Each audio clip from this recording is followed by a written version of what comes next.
जय मसीह की। परमेश्वर के नाम में मैं आप सभी का स्वागत करता हूँ। परमेश्वर को धन्यवाद करता हूँ ये सुंदर से समय के लिए, और परमेश्वर ने हमें सुरक्षित रखा, उसके लिए परमेश्वर का धन्यवाद। मैं पासबान का धन्यवाद करता हूँ कि उन्होंने मुझे मौका दिया कि पवित्र सप्ताह के दूसरे दिन मैं आकर आप लोगों के बीच में वचन को बांटूं। वचन में जाने से पहले क्यों ना हम प्रार्थना करें। परमेश्वर पिता, मैं आपके नाम को धन्यवाद करता हूँ। आज आपके लोगों से, ये वीडियो के माध्यम से आप आपकी कलीसिया से बातचीत कीजिए, दया कीजिए बाबा, यीशु मसीह के नाम से मांगता हूँ, आमीन। हम सब हेयर कट करने जाते हैं, लड़के शेव करने, हेयर कट करने, लड़कियाँ पार्लर जाती है, और वहाँ जाने के बाद हमारे लिए एक पर्टिकुलर पर्सन होता है कि नहीं, हमको इसी से हेयर कट कराना है, हमको यही ब्यूटी पार्लर जाना है। और ये क्यों पता है? क्योंकि हमको उस पर्टिकुलर व्यक्ति पे या वो पर्टिकुलर पार्लर पे हमको भरोसा है, इसलिए हम लोग वही पर्टिकुलर पार्लर पे जाते हैं या वही पर्टिकुलर हेयर कट शॉप में जाते हैं। मैं आज इसी टॉपिक पे आपसे बात करना चाह रहा हूँ। ये उदाहरण देने का मेरा मकसद यही था। आज मैं आप लोगों से बात करना चाहता हूँ ट्रस्ट इन द लॉर्ड, परमेश्वर पे भरोसा। अगर हम लोग यिर्मयाह उसका 29वां अध्याय 11वां वचन अगर हम लोग बाइबल से पढ़ते हैं, वहां पे परमेश्वर का वचन कहता है, क्योंकि यहोवा की यह वाणी है कि जो कल्पनाएं मैं तुम्हारे विषय में करता हूँ वह तुम्हारे हानि के लिए नहीं वरंतु कुशल के लिए, और अंत में तुम्हारी आशा पूरी करूंगा। अगर ये वचन हमको समझना है मेरे प्रियो, ये वचन हमने कई बार पढ़ा और ये बहुत फेमिलियर ये वचन हमारे लिए, लेकिन अगर ये वचन हमको समझना है तो ये टेक्स्ट एक ही वचन से हम इसको नहीं समझ पाएंगे। अगर हमको इसको समझना है तो हमको 29वें अध्याय के पहले वचन से देखना पड़ेगा, पूरा चैप्टर हमको पढ़ना पड़ेगा, पूरा अध्याय पढ़ना पड़ेगा, तब जाके हम लोग इसको समझ पाएंगे। चैप्टर क्या कहता है, मेरे पास समय नहीं इसलिए मैं पढ़ नहीं रहा हूँ, बट मैं आपको समझा देता हूँ। वहां पे क्या हो रहा है, यिर्मयाह भविष्यवक्ता किसी को ये लेटर लिख रहा है, ये पत्र लिख रहा है। ये 29वां अध्याय पत्र है। वो किसको लिख रहा है? ये उन लोगों को लिख रहा है जो बंदीगृह में, जो एक्साइल में है। अब ये बंदीगृह में है कौन? ये वो लोग हैं जिनको नबूकदनेस्सर राजा ने सन 1567 बीसी में जेरूसलम से बेबीलोन लेके गया था और उनको बंदीगृह में डाल दिया था। ये लोगों को यिर्मयाह भविष्यवक्ता जो है पत्र लिख रहा है। क्यों? क्योंकि उनको एनकरेज करने के लिए, उनको मोटिवेट करने के लिए, उनको प्रोत्साहन देने के लिए कि डरो मत, परमेश्वर तुम्हारे साथ में है, और तुम्हारे प्रति परमेश्वर ने जो भी कल्पनाएं करी है, जो भी प्लानिंग्स करी है, वो तुम्हारे हानि के लिए नहीं परंतु तुम्हारी भलाई के लिए है। आज मैं ये वचन क्यों लेके आया हूं? आज हमारे पूरे सोसाइटी में, आज पूरे दुनिया में हाहाकार मचा हुआ है बिकॉज ऑफ कोरोना वायरस, कोविड-19।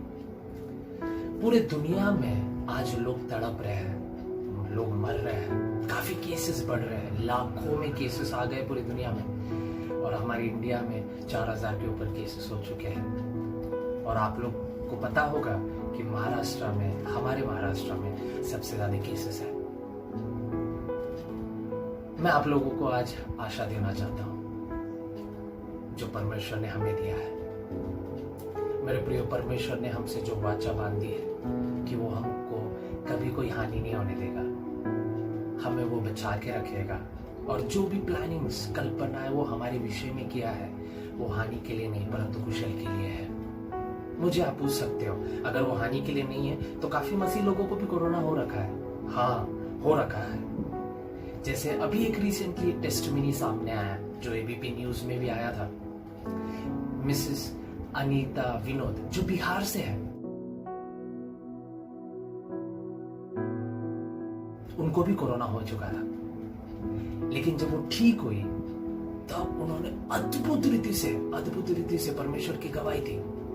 मैं ये विश्वास करता हूं परमेश्वर ने उन्हें वो गवाही के लिए खड़ा किया, अद्भुत गवाही। उन्होंने सबके सामने ओपनली ये बोला कि अगर मुझे किसी ने ठीक किया तो वो सिर्फ यीशु मसीह ने।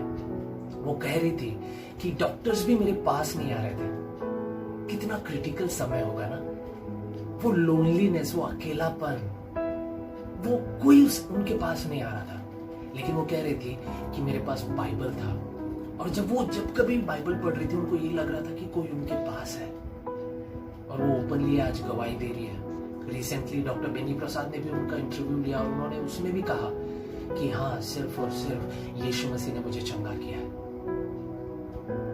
मेरे प्रियो, मैं आपसे कहना चाहता हूं, परमेश्वर ने अगर हमको रचा है तो एक योजना के लिए, और जब उसने हमें बनाया है, हमें रचा है, उसने हमारे जीवन के प्रति एक प्लानिंग भी रखा है। बस हमको एक ही चीज करना है, उस पर भरोसा। मैं जानता हूं ये वायरस इतना भयानक है कि काफी हम लोग डरे हुए हैं। हाँ, डर स्वाभाविक है, ये डर आना स्वाभाविक है, लेकिन ये डर के कई ऊपर हमारा परमेश्वर है। हम लोग कोरोना को देख के डरने के बजाय हम कोरोना से क्यों ना ये चीज कहें कि तुझसे बड़ा मेरा परमेश्वर है। और यिर्मयाह 29:11 में हमने देखा कि परमेश्वर ने हमारे लिए जो भी प्लानिंग्स किया है वो हमारे हानि के लिए नहीं है मेरे प्रियो, परंतु हमारे कुशल के लिए है। आप लोग ये भी प्रश्न पूछ सकते हैं कि ऐसा क्यों? अगर परमेश्वर सर्वशक्तिमान है तो ये चीज नहीं होना चाहिए। कोरोना किस लिए आया? आया तो आया, हमारे देश में क्यों आया? और लाइक सारे लॉट ऑफ क्वेश्चंस, काफी सारे क्वेश्चंस आपके दिमाग में, काफी सारे प्रश्न आपके दिमाग में आ सकते हैं।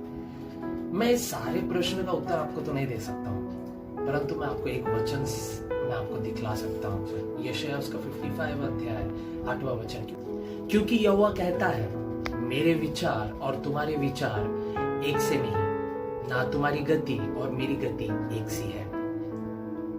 मेरे प्रियो, हम लोग काफी सारे क्वेश्चंस आज परमेश्वर को पूछ रहे होंगे, लेकिन परमेश्वर यही आपसे कह रहा है कि उसके विचार और हमारे विचार में बहुत अंतर है। जहां हमारी सोच खत्म होती है, वहां से परमेश्वर की सोच शुरू होती है।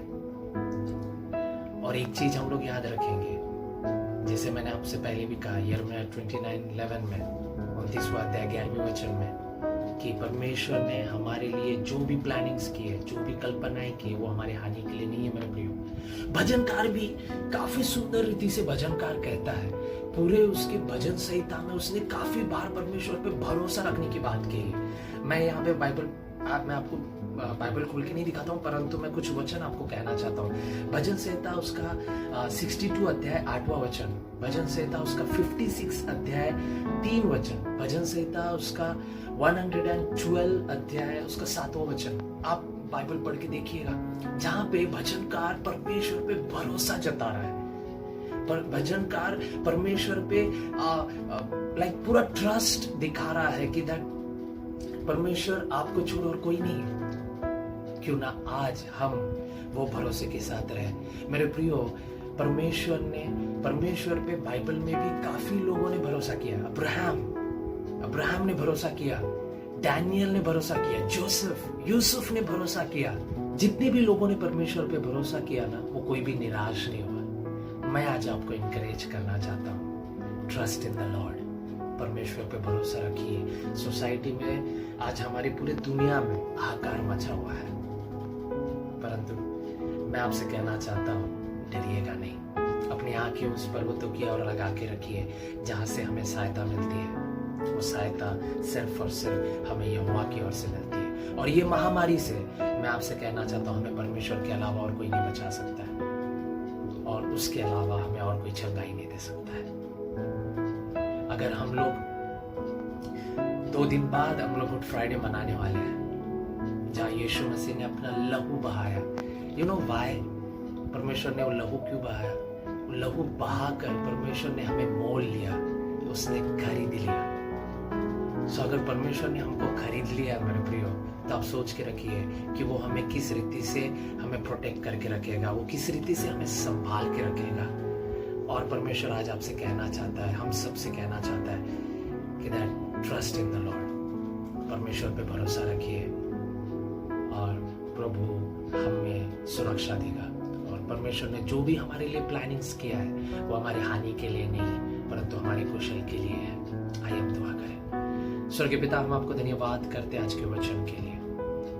लॉर्ड परमेश्वर, अगेन एंड अगेन हमेशा आपने हमें ये बताया कि हम कैसे आप पे भरोसा करना है और क्यों आप पे भरोसा करना है। जीवित खुदावन, हम लोग जो हेयर कट करने जाते हैं, वो कटिंग वाले को तो हम जानते भी नहीं है, लेकिन हम उस पर भरोसा करते हैं।